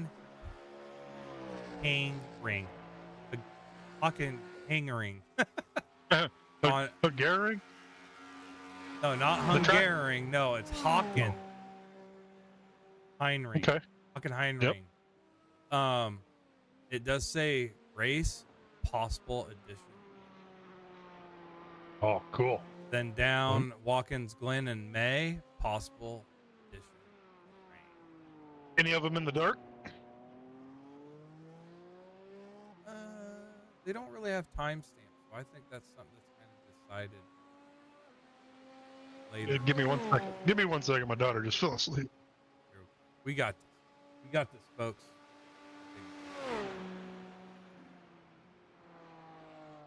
Thanks to everybody out there watching, supporting the channel. Make sure you give us thumbs up. Click that little notification bell. It'll notify you every time we go live and we do an event. We are currently doing our series, Signature Esports, doing our other races. We have been posting Madden games. We have a Madden franchise going right now that we post games up, everybody playing. And I believe we're trying to get a golf league society up that I'm sure we'll end up broadcasting some of those. So if you like the content, like, subscribe, hit that little bell, get notified when we go live.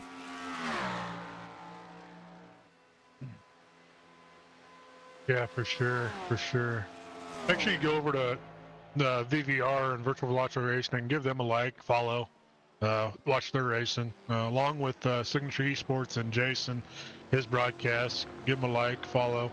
One of the best in business. You know, I'm gonna have to get Tim Lee on broadcast or the podcast. Yeah, for sure, dude. He's given us the opportunity to broadcast for him and stuff.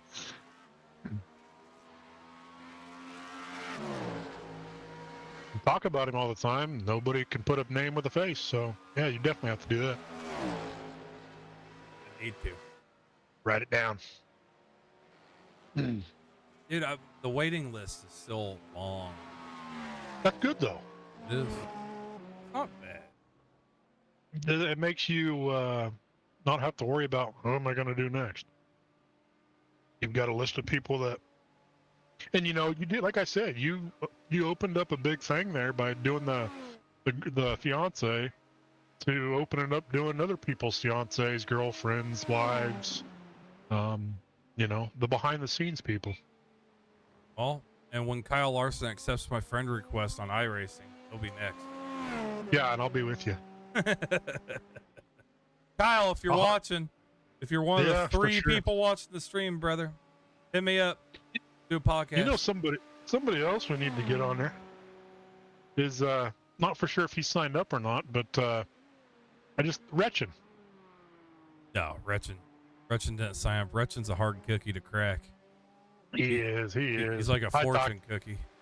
Yeah, I talk to him often, and he actually sent me his pedals. Since I have no brake, well, I have a brake, but it's like nothing there. So, which has really been killing me lately in a lot of races, and along with my bad throttle that I've got. He had some old Logitech pedals. He upgraded, and so he sent me his. So I just need to switch them out yet. But just want to say thanks to Mark Retchin for doing that for me, and hopefully we'll have some better pedals. You know, Mark's that guy, man. He doesn't broadcast when he does stuff like that. 'Cause I didn't know he did that. He just he does it out of the kindness of his heart, you know. And He does. to top it all off, you got another package going to be coming one of these days when I get around to it. But a motherboard, RAM, and a new CPU. So you'll have a fully built custom computer when it's all said and done. Not like you've sent me enough already. Everything I'm running on right now is from you, besides my wheel and pedals. Your motherboard and everything else. Yeah. Stuff. But I mean, hey, it's like a $3,000 setup, dude. Yeah. Also, Brad Dove this week is sending me a mic and mic stand that he's got. He got a new one or something, and he wanted to know if I wanted his for broadcasting to sound better. So sounds like he showed me the other day that he had it all boxed up and was gonna need my address and stuff. So shout out to Brad Dove too. Checker flag, it's flying. These guys are going to finish up their laps and get these bad boys finished up. We're going to do a couple little interviews. Yep. Talk to these guys what they thought about racing in the dark and treacherous turns. Yeah, we'll run down the lineup here. Chris Burrs, man, love it. Second, yeah. Thaddeus Marshall's going to win your GTP. Chris Burrs second, and Michael Strickland's going to be third so far. It looks like David Steiner's going to win your GT3 with Nathan Bigart second, and Kobe Hartung third for your GT3s. Bunch of G's out there. You guys are all awesome to run a race like Yeah, it's pretty cool. Awesome. It's awesome. LED lights on these, Christmas lights on these cars. Man, that's cool. I Never do. would have guessed. I never knew about the black lights or anything. We're, you know, yeah, Nate is second, so we're going to have to drill him a little bit and see what custom mods he decided to put on the outside of that car to make him noticeable. I'm looking at Tyler Hammond's here on his car, and they're like around the back window on both sides. So, they're different for each make of car. That's Oh cool. yeah, he does have like little yellow ones. I never noticed those. Yep. Sitting in fifth. Gonna finish out the laps, get the checkered flags.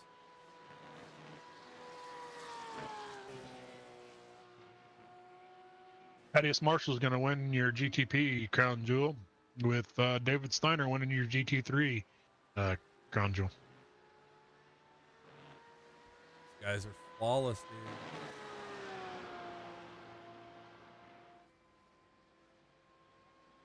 All flawless.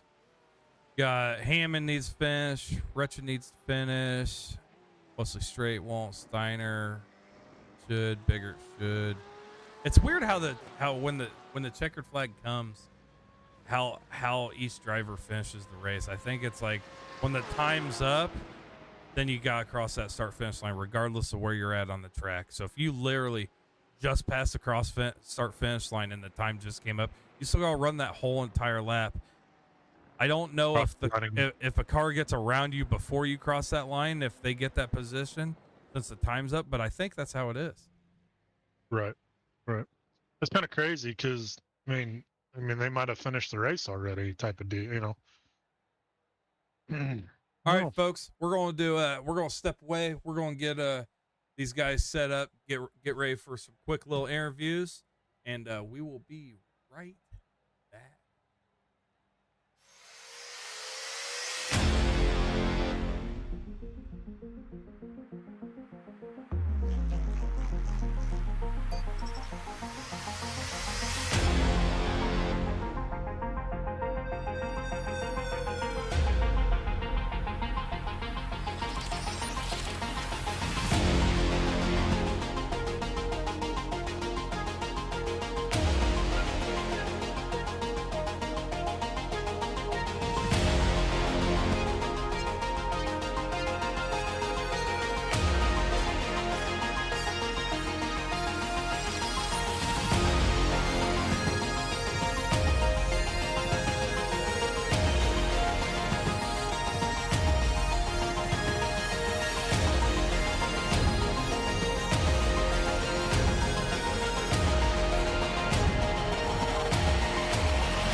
All right, folks, we are back.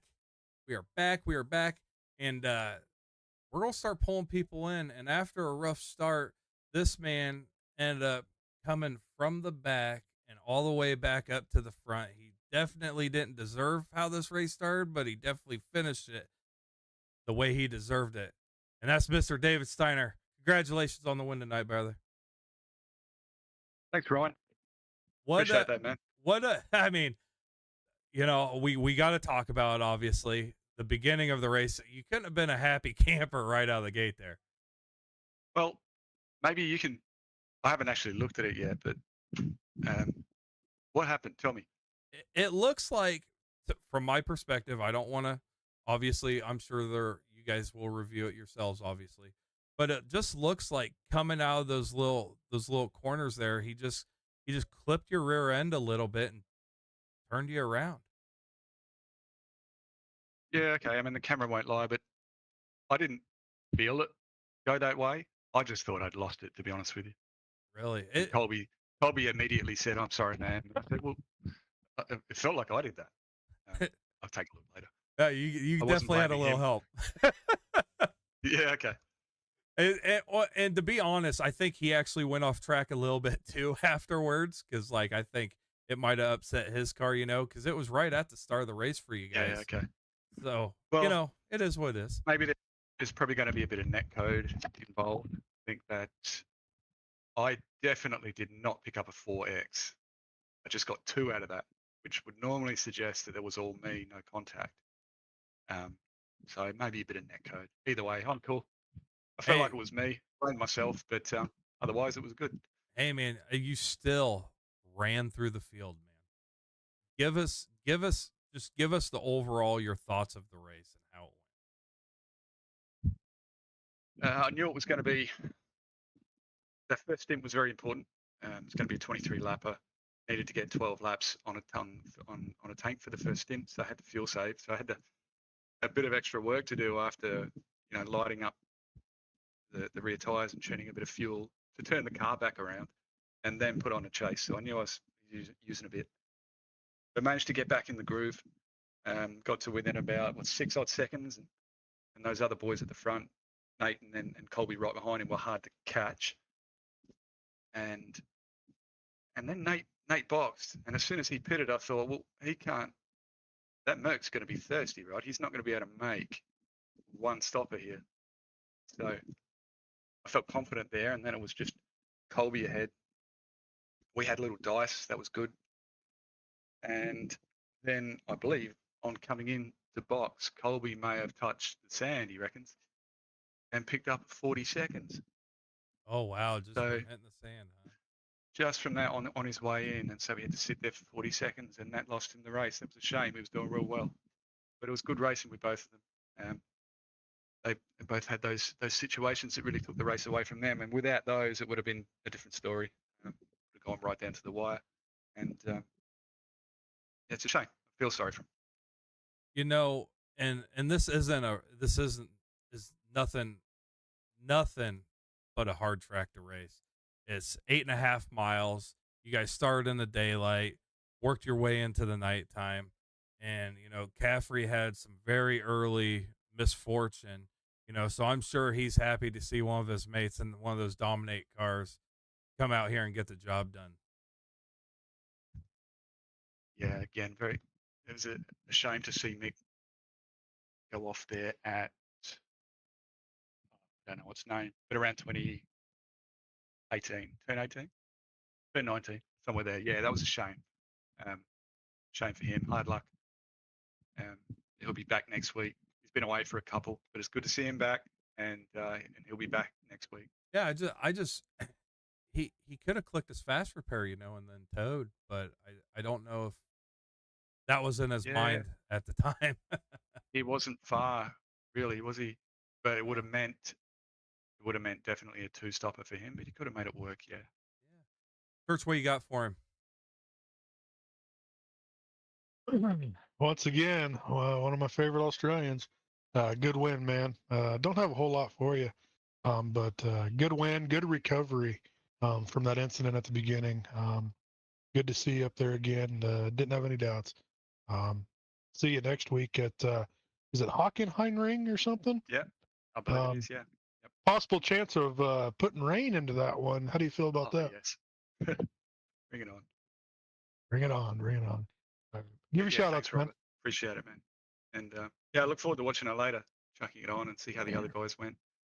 But do you want to shout out? Results there. Shout out to, well done, Thad. And Chris there, a solid second. Well done. Striker third.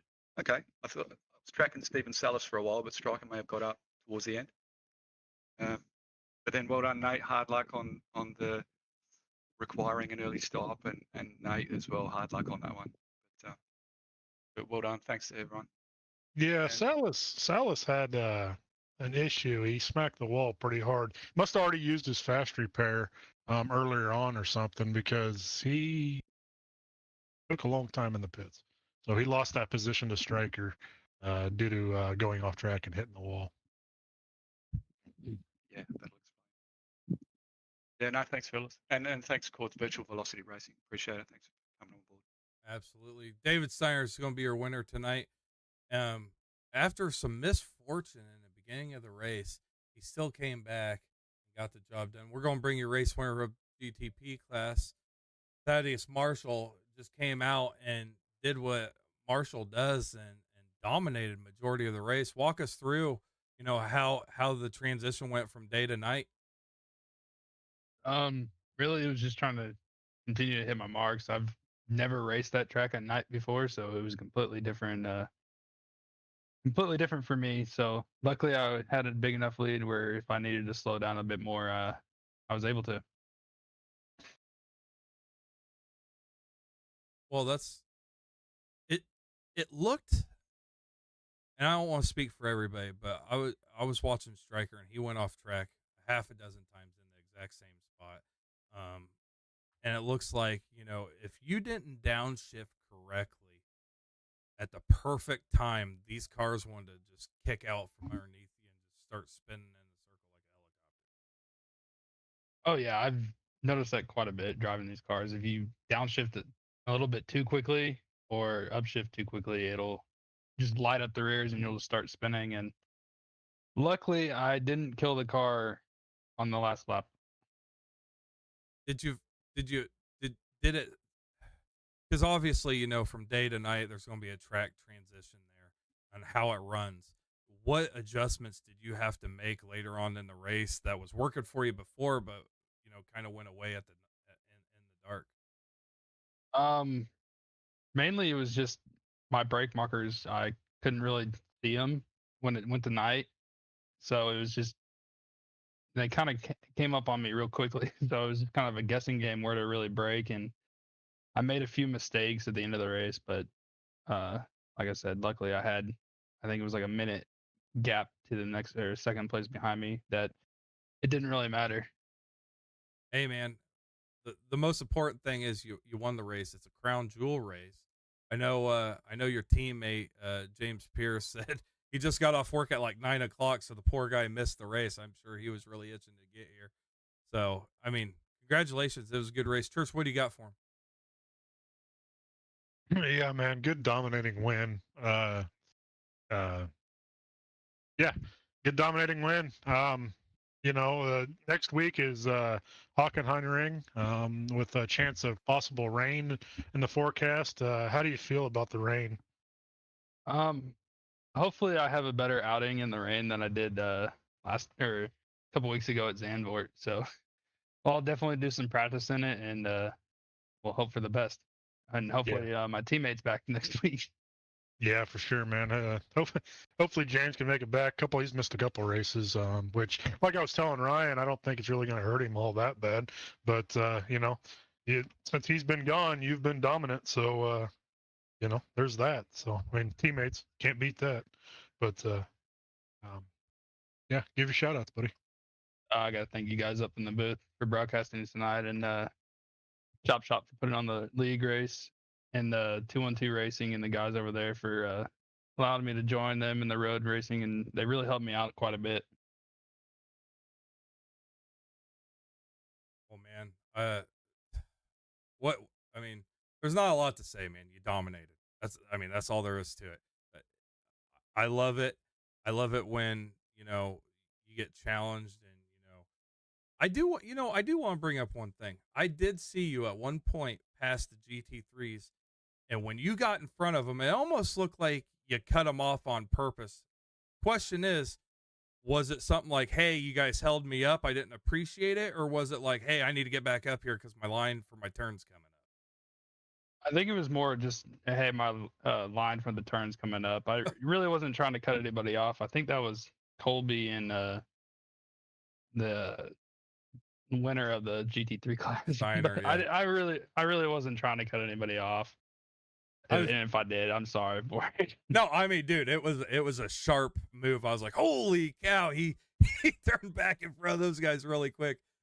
Listen, man, stuff like that, it's entertaining for us. We enjoy watching it. Congratulations on the win tonight, and we'll see you next week. All right, thank you. And one guy that is just one of the nicest guys you'll ever meet, the only Canadian in the field tonight, the only Canadian in the field every race night, is Mr. Chris Roberts with a second place finish. Congratulations tonight, Chris. Walk us through of just how the transition of the race from day to night went for you. It was pretty good. I had a little issues because when I came in, when I got the setup from someone, and it was not enough. It was only for sprints, so I had to start in the pits just to adjust my fuel things, so I have enough time to keep going a little longer than other people. So I did all right. All the way through. It's just gotta take it easy through the. Well, for the night day, it was okay. You just go where you can go for it, and then nights you just gotta take it a little easy because some areas are really pitch black that you can't see what's the next coming up soon. But everybody's all good here. It's good racing. Well, and it doesn't, honestly, I watched a lot of the GTP. I can't even just say GTPs. Everybody here, for the most part, except for a very select few, struggled. And it looked like they were either braking a smidge too late, they were overdriving, trying to get into the corner a little deep, or their downshifts were a smidge too early. And it looked like when you downshift in these cars, it just want to spit you sideways. Did you ever run into any issues like that? No, the car actually handled really well, and this whole thing I had no problems at all. I just took it easy with it, and the tires were very well on here. I finally took the tires on the last part of my gas. I had to pit in quickly to get fuel and then head off. I had to change the tires. It was pretty good on that. So the tires are really well. Hey, man, you did what Roberts always does. You ran a smooth, consistent race. Slow and steady wins the race. Obviously, you weren't slow. You got second place, but you were for the most part flawless. Church, what do you got for him? I'll tell you what, man, Chris, you surprised me there towards the end of the race and seeing you finish second place in the GTP. Good job, man. I thought at the beginning when I was watching you, there was nobody around you whatsoever. I don't know if something happened or what happened there. Yes. So I was fighting with what's his name? That one would be driving the car. Peta, or his name is. Something happened to him, and then Stefan, I heard something happened, and he just lost it, and he was coming up slowly to me, and then and something that happened to him, and he did really well job too, but something happened to them, so it's all good. Yeah, I thought something happened to you or you went off track there at the beginning or something. So I was like, uh-oh, Chris is kind of back here by himself, nobody around. So it's good to see you get back up there, man, and get a P2 finish. You're always consistent, and you usually, try to keep it on track, and usually just seeing you cruise around and keeping it out of trouble. Good P2 finish, man. Thanks. Yeah, and another thing too, I'm kind of surprised I didn't go off track. I have no X's at all, so a clean point for me there. Yeah, big shout out to you guys here for broadcasting, you, Ryan, and Church. Big thanks to ChopShop Racing for the racing here, and big support of my wife and the godson of Frank. One thing I got to mention is next week is Hockenheimring, and there could be a chance of weather. How do you feel about that? It'd be okay. I could try whatever I can with the rain. The rain was a little tough, so still learning experience with the rain, but Just gotta take it easy and take it slow. Get that practice in, buddy. We'll see you next week, Ryan. I see it. Yeah. Chris Roberts with second place finish in GTPs, doing what Chris Roberts always does. You know, Church, Nathan Biggert looks like he got off. He probably had to get up early for work. These races do run a little late, you know, so we won't be getting an interview from him. But the one person we are going to drag up is one of the CEOs here, Michael Strickland. And I think you know why we're going to drag him up, because You gotta ask him about this corner. We got some questions for this guy. Yeah, and if anybody struggled tonight, it was this guy, which is weird because you really don't see him struggle too much on road courses. Mr. Michael Strickland. On the same corner. What was your obsession with the sandbox over there? I mean, I kept seeing a squirrel over there. I wanted to see if I could run it over. I never got to it, though. I mean, as many times as you ran through that damn thing, that car should have high centered eventually, because you probably had a good 2-foot rut going in there. You know what? Every single time I would say to myself, all right, don't overdrive that corner. I just was overdriving it like crazy.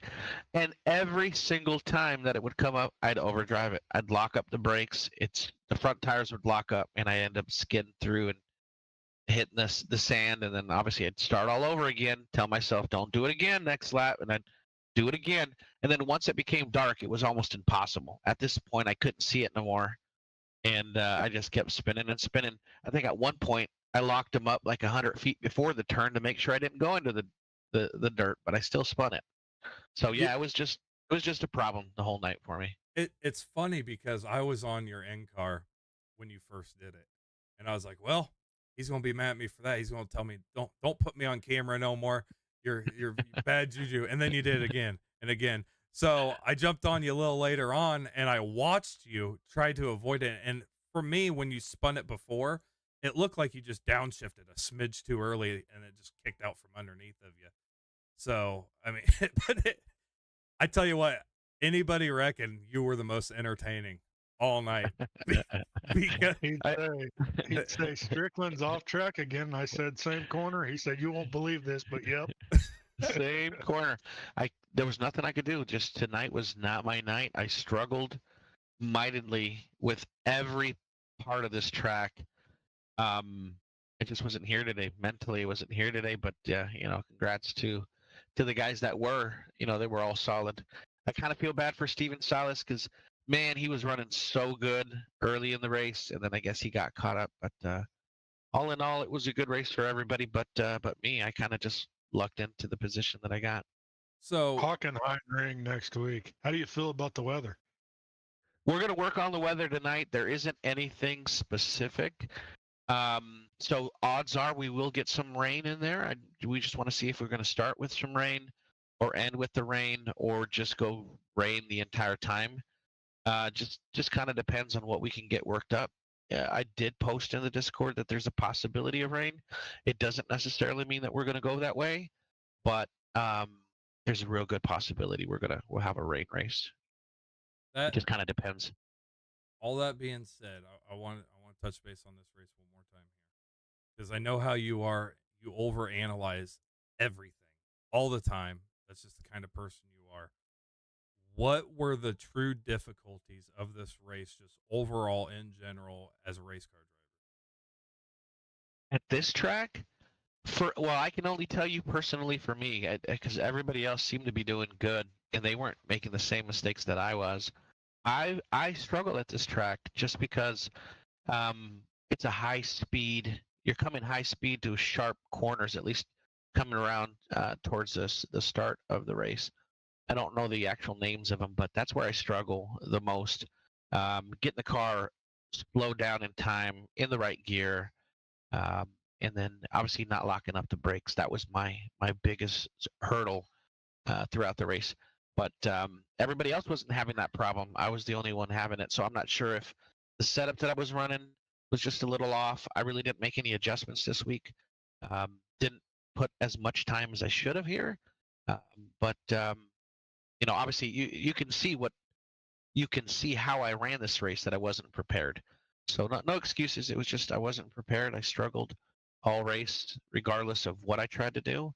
But coming from a high speed to a short or a tight corner, especially the chicanes, is really where I was struggling. Yeah, man. I mean, listen, man, it was fun to watch regardless. I mean, if we if you can't do a flawless race like Roberts pulled off tonight, then you might as well be entertaining and playing the sand majority of the Oh, race. yeah, I was trying to have fun with it. It was definitely frustrating that I couldn't be good. But the more that I thought about it, the more I consistently made more mistakes and mistakes. So at this point, I was waiting for that checkered flag. I just wanted it to end, and thank goodness it did. All right, A man. couple guys got some bad luck. So yeah, I appreciate it. I wasn't expecting you guys to drag me in here. Hey, man. We got to get Steven Salas up here in one of these points because he's had some good races. Want to make sure we give him plenty of recognition. A lot of guys did excellent today. I want to thank everybody that showed up and raced with us tonight. Tough race, but fun. And we'll catch you next week. Yes, sir. I'm gonna send you back down. Striker with a P3 finish tonight. Normally we don't do the P3, but we're going to keep dragging up random people from time to time when we go over these races, especially when they do what Striker did tonight and hit the sand. Not once, not twice, not 3 times, but it seemed like every single lap. The guy ran, 22 laps, and he probably hit it 20 times. Same corner. Same corner every single time. And as always, we have to give thanks to all of our sponsors: C2 Gaming, My Three Sons Track Racer, Baller Stats Boys, Speedy Trophies, Admin Box, GeoMax, MCI Graphics, Stay Tuned Sports, and last but not least, Virtual Velocity Racing. Go over to Facebook, click on the groups, type in Virtual Velocity Racing, click join their Facebook. That's how they communicate everything that they do. You can hit up Tim Lee. He personally owns it. He can walk you through the whole process. They race every Thursday night, next gen series. I don't think they've had any series yet other than that, but I'm sure they will. I believe they're broadcasted by, I can't remember, CRL, CLR, something like that. A good broadcast. Obviously, I always forget to shout out for Signature. Signature, I didn't forget you this time. Thanks to Signature for always showing your constant support, everything you do for us. We appreciate here at ChopShop. That's going to do us for tonight. Church, got anything, bud, for the folks out at home? Hockenheim ring next week. Like you heard Striker say, there could be a possibility of some bad weather. So I guess that'll be a surprise. So it ought to be interesting. It ought to be a lot of fun. Good race tonight. Watched a bunch of Christmas trees, pretty cars go around the track. Yeah, man. Another one down. That'll be April 10th. Race number 8. We'll see you guys all on the next episode of our Road Course series here at Chop Shop TV. See you next time.